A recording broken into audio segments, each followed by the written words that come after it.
All right, it's here. It's the Gold Monster 2000. I can finally talk about it. I did some testing with this. Amazing. Take my word for it. This is a game changer to the industry.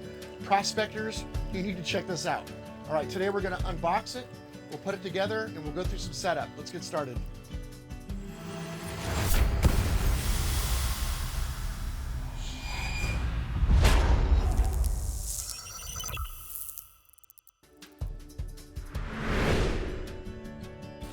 All right, we're gonna unbox this brand new Gold Monster 2000. Let's check it out. Here's the top of the box. Show you a picture of that real quick on the screen.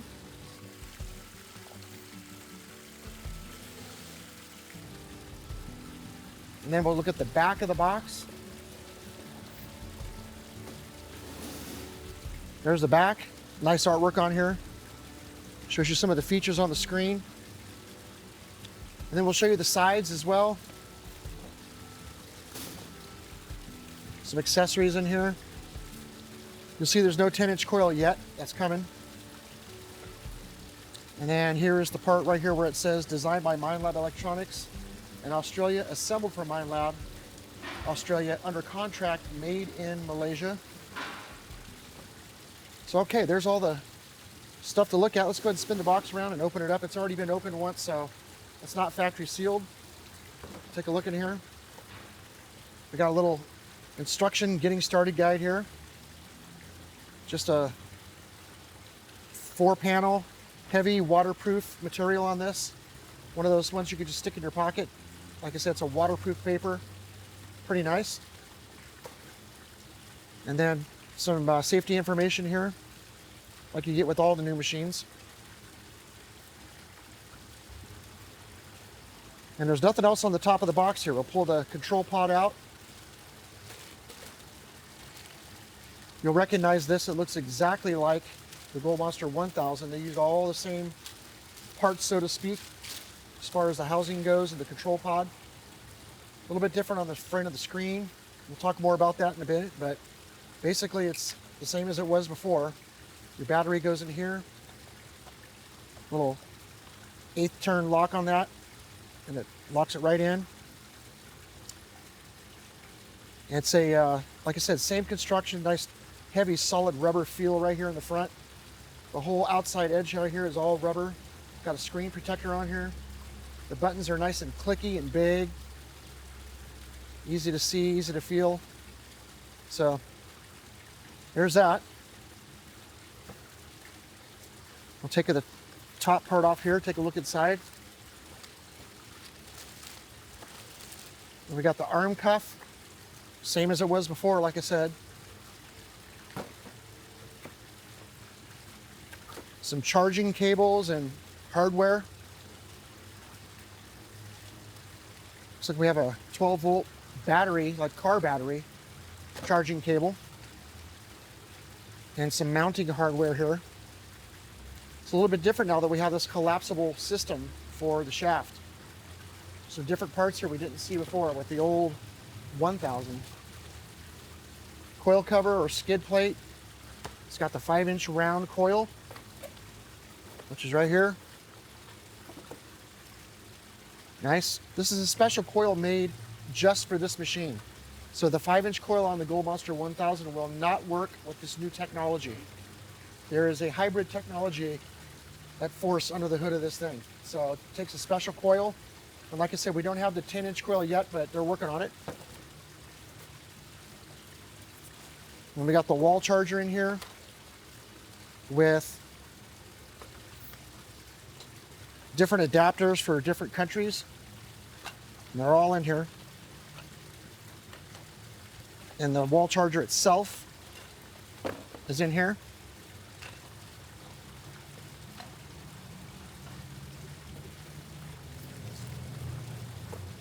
Got this little box here. Let's see what's in this box.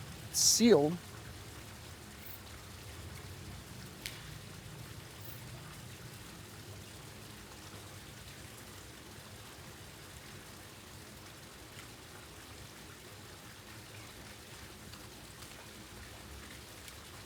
So inside this box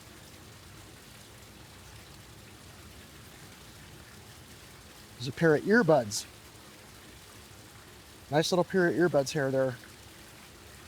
I'm not sure what brand they are. They might even be Minelab brand because there's some red and black on there. But earbuds.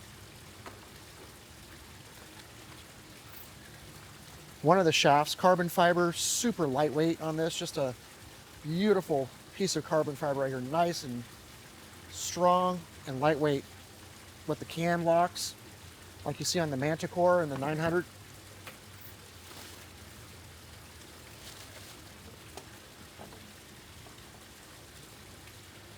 Comes with 2 different battery types. You got the regular rechargeable like we had on the 1000, which by the way is the same, compatible. So you got a regular rechargeable battery here. And then this one is same thing, nice. So 2 rechargeable batteries. So far, no AA battery holder. Let's see what's in here. Lift up this last piece of cardboard and there's 2 more items in here. So 2 more shafts. And you can see this is definitely the upper shaft where the arm cuff goes. And then it goes down to a little bit smaller size, which obviously goes in here, that. And then the smallest one for the coil goes in here. And you can see it's collapsible. And again, super lightweight, super strong. This will not be an issue whatsoever. The strength and weight of that, incredible. So there it is, everything you need here. Like I said, someday we'll have the other coil, but for now, there's not much to look at here. We'll go ahead and put it together and fire it up and run through some of the settings for you.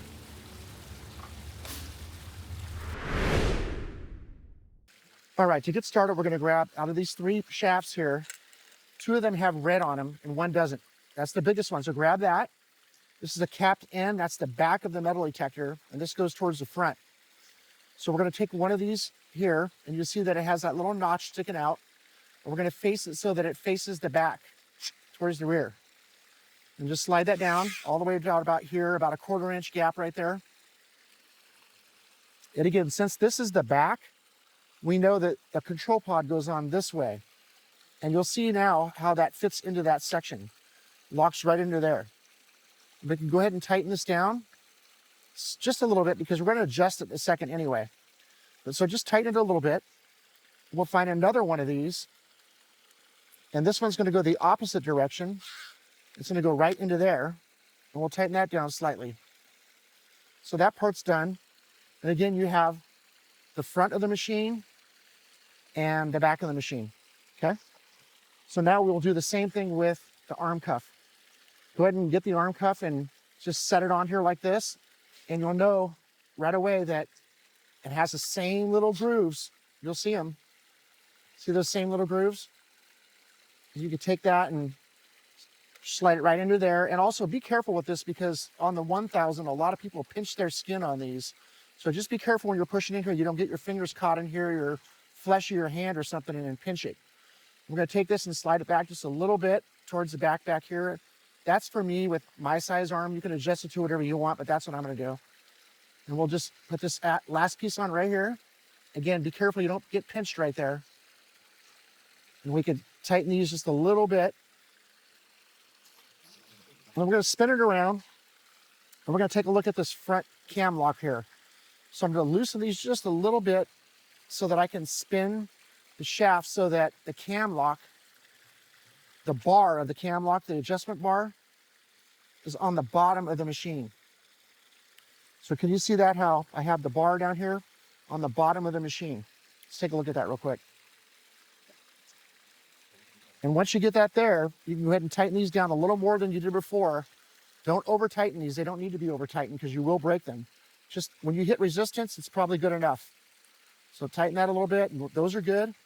Now you're gonna want to take your arm and adjust this to the length of your arm. You're gonna want to have this be just right before your elbow.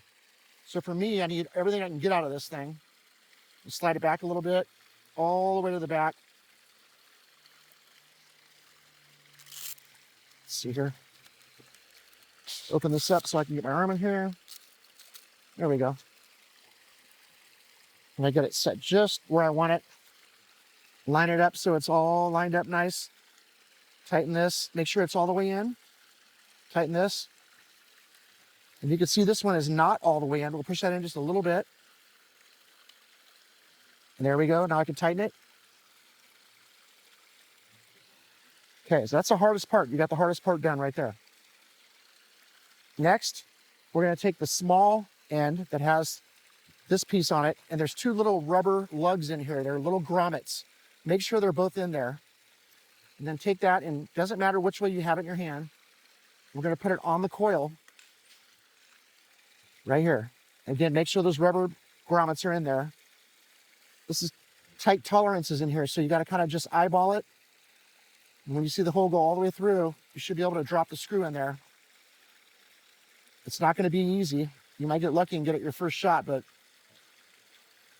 it's tight tolerances, like I said. So once you get it going in there, we'll start tightening that, and it'll screw right into that end. This is another one of those ones you don't have to over tighten. In fact, I don't recommend you ever over tighten that for a couple reasons. It could break this and the ears. So there's that. And now this is the middle shaft here. We could take this middle shaft now and slide it over this one. And we'll orient the screw again to the bottom. By the way, the coil, the logo goes forward. The logo always goes forward on a Minelab coil. So we'll slide this over on the cam lock. We'll make sure that, again, the screw is at the bottom, and then we'll tighten this. And if it's really loose when you first buy it, like super loose, you can just tighten this a little bit and try it until it has a nice grab, and it holds it pretty good. From this point, we'll go ahead and do the same thing over here. Slide this in. And again, put that up and closed. Tighten that if you need to. And you can see now that the machine's pretty much ready to go. We just have to deal with the cable. So let's take a look at how we do that now. So we'll take this bottom section, pull it out about 1 foot. Well, we're going to start by taking your little Velcro here, which you can see is through that smaller loop inside there. That smaller loop is what holds it on to the machine. And the way that works is there's a little hole in there, and that piece goes through there.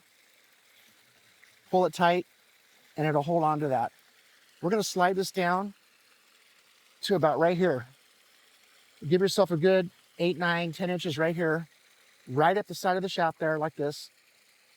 And this little piece of Velcro is going to live right there. It's always going to stay right there and on this cable. Now, when you collapse it, it can slide down. But when you're ready to detect, you can see already, you're going to have to pull this back. You want this to be kind of like this, relaxed but straight so that it doesn't hit anything or move. Right up the side. And the next thing we're going to do is loosen this one, pull it out a little ways. And once we get here, you'll notice that the cable has kind of a natural curl in it, kind of a natural lay. You see it, how it just wants to curl that way? Well, that's telling you that it wants to come around this way. Naturally, you don't want to ever go against what a cable's trying to do naturally, because you could stress the fibers out inside, cause damage. And once we get 2 wraps around, we're going to take this, you're going to go right into this little groove right here.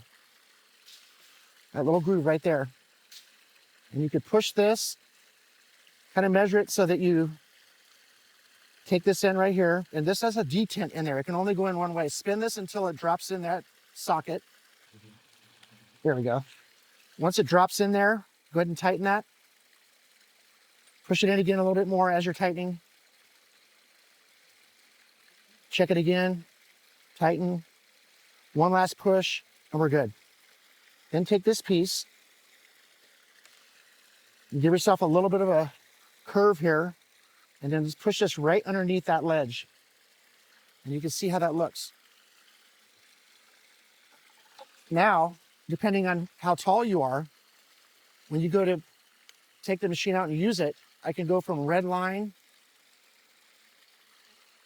to the red line down here to get maximum length out of this machine. And you can see I still have some play here, just a little bit. So I wonder if I can get one more turn. So what I do is I take the coil and turn it against the natural turn, pull it out, and I can see now that that is perfect for me because you have these nice wraps coming up into this and everything's ready to go. Now, the only other thing I would consider is taking one of these and strapping it somewhere else. I don't use the other Velcro, but you could Velcro it right here. And that way, when it comes off this, it's Velcroed right here as well. So I'm not gonna do that. And some people even loosen these and slide this back a little bit, just a tiny bit. I'll show you that real quick. So right there, and then tighten it. And you could take the Velcro now and put it in that little area right here. So there you go. The machine's ready to go. And when you're ready to pack it up and head out, you just loosen this cam lock, slide it up carefully. Don't pinch your cables in there. Also, when you're doing the same thing over here and you're bringing this up, try not to pinch your cables with that either. And you take this, and we'll spin it right there, lock it, slide this up, and then now it's closed all the way down as small as it can get. It looks kind of haywire with all this just hanging here, but that's it. It's ready to go. In fact, it's so easy to put together. It's almost worth it just to disassemble it and put it in your backpack in parts, because you saw how fast we put it together. You could literally take this whole thing apart, throw all the pieces in your backpack, and in 3 minutes you could deploy it. So there it is, ready to go.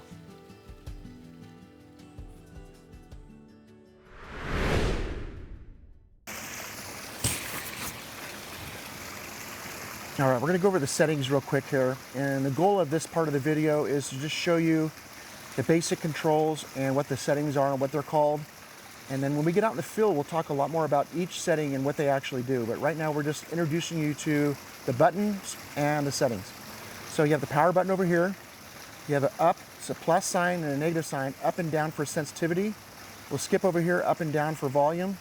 We have the echo wave audio on and off right here. And the center is the different types of ground and the quick track. We'll show you that in a second here. So to turn the machine on, just tap this button on the left. The machine will power up. All right, we're ready to go now. So the first thing we're gonna do is, we have the sensitivity over here turned all the way down to about 4 right now, just because we're outdoors, but we'll turn that up real quick to 10. And once you get past 10, it goes to auto 1 and auto 2. You can hear it get a little louder on auto 2. That means auto 2 is a little more sensitive. We'll talk more about that later, but these are the manual adjustments. I'm gonna bring it down to about 4 right now, just so it's not bothering us too much. All right, in the center here, you have the different types of ground. You have normal, salt, and then benign. And we'll talk more about these later in the second video, not this video, but the next video in this series. So we'll put it back to normal for now. You can see the volume is turned all the way up. We can bring it down. And this does affect the volume coming out the back of the headphone jack as well. And the only thing we didn't really talk about is if you hold this button in, it'll do what's called quick track. We'll talk more about that, but that's ground balance. And then over here, lastly, you'll see a little icon in the middle come on. That's the echo wave audio on and echo wave audio off. But that's the basics about how to power it on and what all these buttons do. Yeah, we want to be more than just an internet company, and I think that's one of the big reasons why we chose to have a larger retail area. We want to not only make sure that we have the things in stock here, but we want to be here for our local customers just as much as our online customers. We are High Plains prospectors. We're based in the Kansas City area. Most people know us from our YouTube channel. We've been doing that for maybe 5 or 6 years. We have been busy over the last few years building not only a retail store that sells metal detecting, gold prospecting equipment. We've also been working on our website, which some of you may be our customers from and familiar with. We have been working on our logistics and shipping, trying to be able to get product out quickly and effectively. But more than anything, we've just been trying to grow the brand and provide better service, faster shipping, more products, newer products, providing a good experience for our customers. So if you come into our store, obviously we have plenty of metal detectors there that you can, try out on the demo floor here. I would say pretty much all the major brands and metal detectors. We have a test bed here in the shop. We have silver coins, gold coins, Civil War bullets, rings, iron nails. We've got all kinds of things that you can wave the metal detector over and get an idea. I mean, you literally can compare several different metal detectors side by side. Which one is best for you?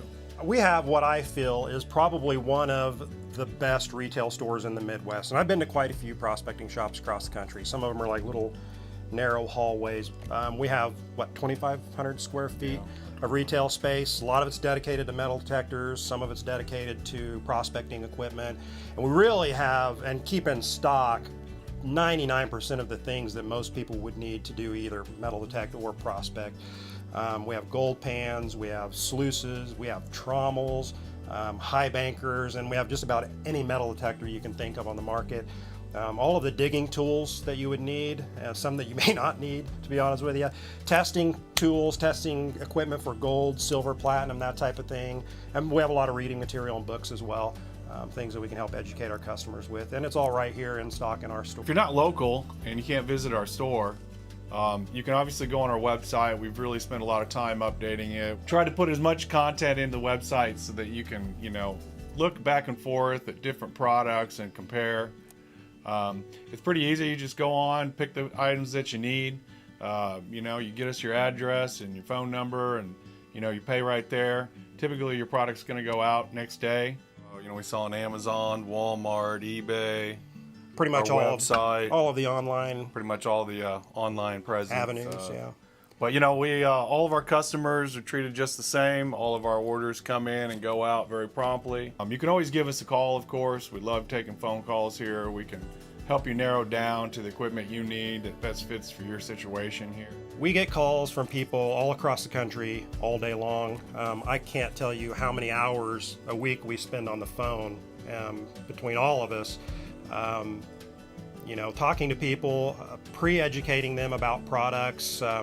People, whether they buy from us or not, we will try to teach them what they need to know in order to make the right selection for their treasure hunting equipment. Sometimes there's issues with products. Sometimes they have issues off the manufacturing line, or something doesn't get packed right. Those things are going to happen.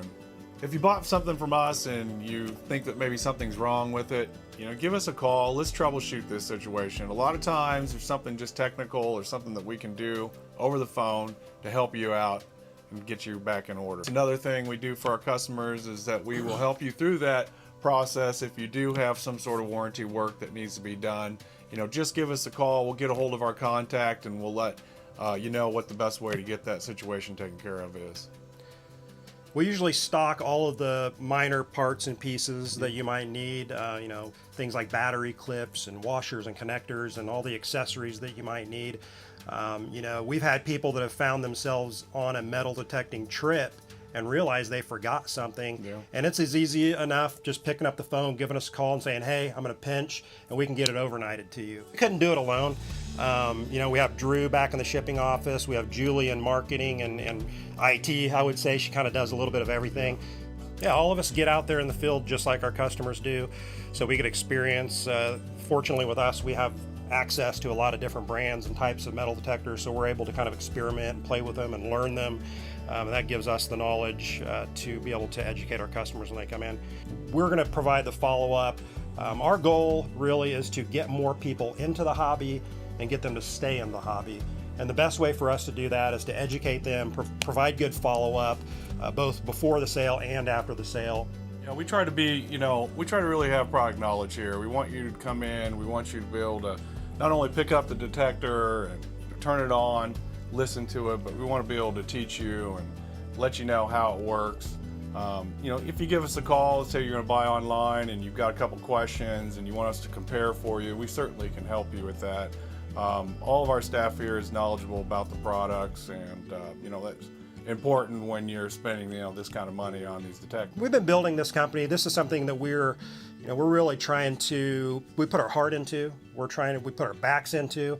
We're trying to build this company, we're trying to build a brand, and we do that by providing good quality equipment and backing that equipment up with our personal service and support after the sale.